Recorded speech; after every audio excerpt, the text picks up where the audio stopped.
কখনো কি আপনি আল্লাহর কাছে এভাবে কথা বলেছেন? কিছুদিন আল্লাহর সাথে এভাবে কথা বলুন, নামাজের সেজদায় এবং মুনাজাতে। হে আল্লাহ, আমি দুর্বল এবং গুনাহগার।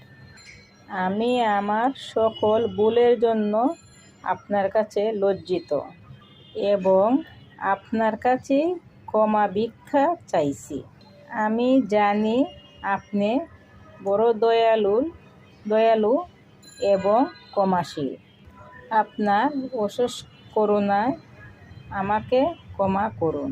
আমার সকল পাপ মুছে দিন এবং আমাকে পরিশুদ্ধ করুন।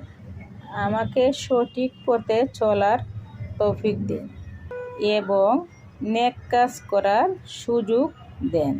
আপনার সন্তুষ্টি আমার একমাত্র লক্ষ্য। ভিডিওটা যদি ভালো লাগে লাইক কমেন্ট করতে শেয়ার করতে ভুলবেন না।